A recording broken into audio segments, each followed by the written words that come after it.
नमस्कार, मैं मंजीत सिंह। अपने टॉपिक मनी एंड क्रेडिट, मुद्रा एवं साख, ये कक्षा 10वीं का इकोनॉमिक्स का चैप्टर नंबर 3 है। इसके 3 भाग हम कर चुके हैं और अब हम इसका चौथा भाग करने जा रहे हैं। और अब जो टॉपिक है वो है loan activities of banks, bank की ऋण से संबंधित गतिविधियां, यानी बैंक जब लोन देता है उसके बारे में हमने अब बात करनी है। तो पिछले चैप्टर में आपको ध्यान होगा हमने बात की थी कि कुछ लोग जो करेंसी अपने पास रखते हैं और कुछ लोग क्या होता है बैंकों में जमा कराते हैं। अब जो बैंक हैं वो इस डिपॉजिट का क्या करता है, या जितने भी बैंक हैं वो इस डिपॉजिट का क्या करते हैं, आइए हम इसको थोड़ा समझें। ये देखिए, ये इस तरफ हमने डिपॉजिटर्स वे लोग जो बैंक में पैसा जमा करवाते हैं, और दूसरी तरफ है बारोवर्स वे लोग जो बैंक से पैसा उधार लेते हैं, और बीच में हमने बैंक को बनाया है। आइए पहले हम इस हिस्से को समझने का प्रयास करें। अब देखिए, जो डिपॉजिटर्स हैं, आपको बताया था हमने पिछले वीडियो में कि वो बैंक में अपना जो एक्स्ट्रा मनी है वो जमा करा देते हैं। पीपल मेक डिपॉजिट्स, लोग जो है अपना पैसा बैंक में जमा कराएंगे, और पीपल उसके बाद क्या होता है, मान लीजिए 1 साल के बाद people make withdrawals and get interest. बीच बीच में भी, साल के बाद जरूरी नहीं, बीच बीच में भी लोग जब डिमांड होती है उनको तो बैंक से पैसा निकलवा सकते हैं अपनी जरूरतों की पूर्ति के लिए। इसके साथ साथ एक तो यहाँ मतलब 2 चीजें हो रही हैं। पिछले वीडियो में भी हमने कहा था कि ये जो डिपॉजिटर यहाँ पे पैसा जमा करा रहे हैं बैंक में, एक तो यहाँ पे उनका जो पैसा है सुरक्षित रहता है, और दूसरा बैंक बदले में उनको क्या देता है, इंटरेस्ट देता है। यानी जितना वो पैसा जमा करा रहे हैं, बाद में जब वो पैसा निकलवाते हैं उसके अतिरिक्त भी उनको, अपने पैसे के अतिरिक्त भी कुछ पैसा मिलता है, जिसको इंटरेस्ट या ब्याज के नाम से जाना जाता है। आइए हम एक उदाहरण लेते हैं, एग्जाम्पल से अगर लेंगे तो शायद ज्यादा क्लियर हो जाए। मान लीजिए लोग हैं 1 लाख 10 लाख रुपए, मान लीजिए हमने एक मोटी सी अमाउंट ली है, 10 लाख रुपए बैंक में जमा कराए। ये जरूरी नहीं एक व्यक्ति के हैं, कई व्यक्तियों के भी हो सकते हैं। बैंक का जो ट्रांजैक्शन है, लेन देन है, लाखों करोड़ों रुपए में होता है। हम सिर्फ एक उदाहरण ले रहे हैं 10 लाख रुपए का। अब बैंक क्या कर रहा है, मान लीजिए जो इंटरेस्ट रेट है वो 5% है। कितना है, 5%। तो अगर हम बात करें इस 10 लाख पे साल के बाद अगर उनको 5% इंटरेस्ट दिया जाए, तो आप देख सकते हैं कि लगभग उसको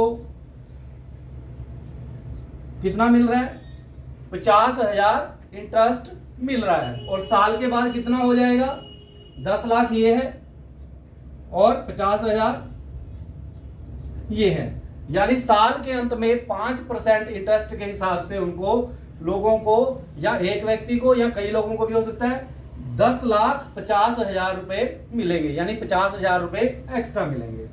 अब क्या होगा, बैंक का काम क्या है कि उसको पता है कुछ लोग ऐसे भी हैं, ये तो लोग हैं जो पैसे जमा कराने आ रहे हैं, कुछ लोग ऐसे भी हैं जो जिनको पैसे की जरूरत है अपने काम करने के लिए, विभिन्न एक्टिविटी को गति देने के लिए, अपना जो भी बिजनेस करने के लिए, तो वो बैंक से क्या करेंगे, पैसे लेने आते हैं। और यहां इनको कहा जाता है बारोवर, जो उधार लेने आ रहे हैं। अब ये क्या करेंगे, बैंक से पैसे लेंगे, पीपल टेक लोन्स, लोन ले लेंगे, और उसके बाद साल के बाद क्या होगा, जब वो वापिस करेंगे पैसा, जब वापिस करते हैं तो बैंक ध्यान रखें, जब लोन देता है और जब वो लोग पैसे देने आते हैं, दोनों में अंतर होता है। क्यों?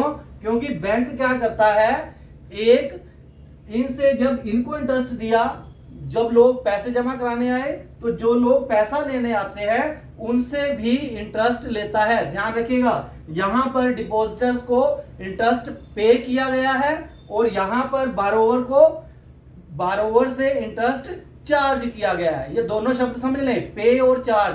पे किसको किया जा रहा है? डिपॉजिटर्स को, जो जमा करवा रहे हैं, और चार्ज किससे किया जा रहा है? इंटरेस्ट, जो पैसा बैंक से उधार ले रहे हैं। लेकिन एक चीज का और ध्यान रखें कि जब जो डिपॉजिटर्स को इंटरेस्ट रेट दिया और जो बारोवर से इंटरेस्ट लेगा, दोनों में बहुत फर्क होता है। क्यों? क्योंकि अगर यहां पर 5% है तो यहां पर जिनको वो पैसा दे रहा है, मान लीजिए वो कितना है, इससे नेचुरली ज्यादा होगा।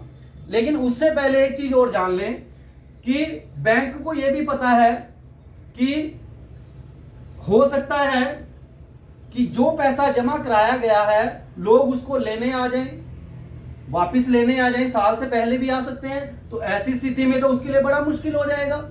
लेकिन बैंक को अपने अनुभव से पता है कि सारे लोग अपना पैसा एकदम निकालने नहीं आएंगे।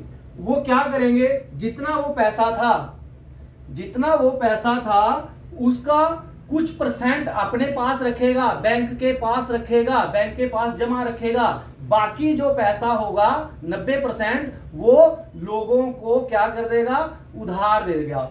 मान लीजिए अब यहां पे 10 लाख था, अगर हम उसका 10% कहें कि उसने अपने पास रखा, ये अलग अलग समय में बदलता रहता है। जैसे जैसे आरबीआई जो रिजर्व बैंक ऑफ इंडिया है, जैसे अपनी मौद्रिक नीति बनाता है, उसके आधार पर ये इंटरेस्ट रेट, ये जो अपने पास जमा राशि है वो कम ज्यादा हो सकती है।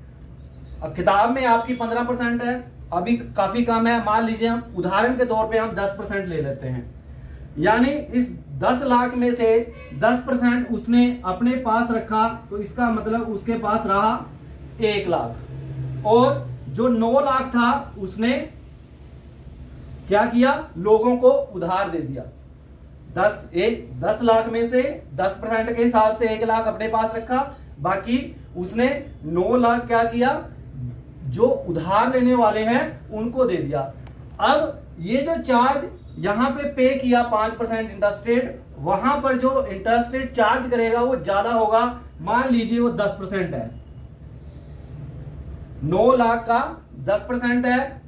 आपको पता ही है कि अगर हम करेंगे तो ये 9,90,000 आएगा। कितना आएगा, ये देखिए, ये कटा और 90,000 हुआ। 90,000 इंटरेस्ट हो गया और 9 लाख ये है, तो इस प्रकार ये कितना आ जाएगा टोटल, 9,90,000।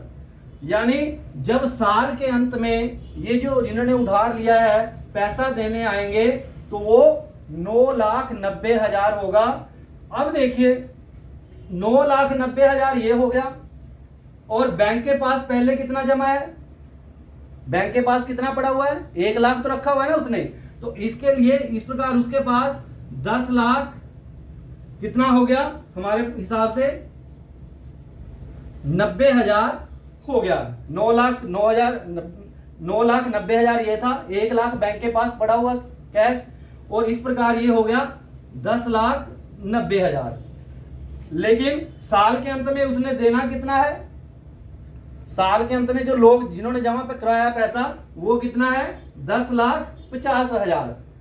अब देखिए दोनों में जो अंतर है आप देख रहे हैं, 40,000 का अंतर हमें मिल रहा है। ये जो 40,000 है ये बैंक की कमाई है। क्या है ये, बैंक की कमाई।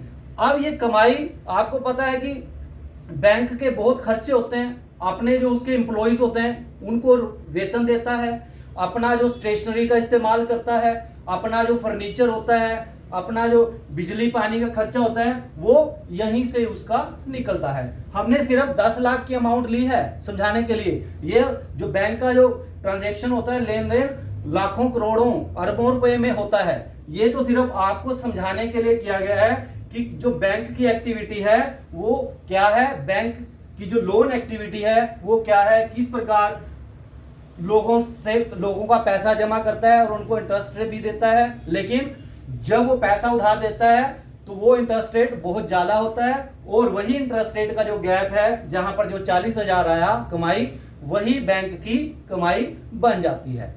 अब इस प्रकार आप देख सकते हैं कि जो बैंक है एक प्रकार से इकोनॉमी को एक प्रकार से गति प्रदान करता है, क्योंकि देखिए जब जिनको पैसे की जरूरत थी, बिजनेस करना चाहते थे, वो क्या हुआ, उन्होंने पैसा लगा दिया, उन्होंने अपना कोई बिजनेस खोला, कितने लोगों को रोजगार मिला, कितना उत्पादन हुआ, और एक प्रकार से जो जीडीपी है देश का, आपने पिछले लेसन में पढ़ा है, जो सकल घरेलू उत्पाद है वो बढ़ जाता है। और जब सकल घरेलू उत्पाद बढ़ता है तो जो इकोनॉमी होती है, जो अर्थव्यवस्था होती है, वो एकदम और गति पकड़ लेती है। तो ये पहले हम मनी की बात करते रहे। अब हमने जो बात की थी वो है क्रेडिट की, यानी हमने दोनों चीजें करनी है। मनी के बारे में हम 3 चैप्टर पढ़ चुके हैं, अभी हम साख की या क्रेडिट की बात कर रहे हैं, और उसके बारे में पहला वीडियो हमने बनाया है, पहला टॉपिक लिया है। बाकी आने वाले जो टॉपिक्स होंगे उसमें भी हम क्रेडिट से संबंधित बातें करेंगे। उम्मीद है आपको यह समझ में आया होगा। इसी के साथ धन्यवाद।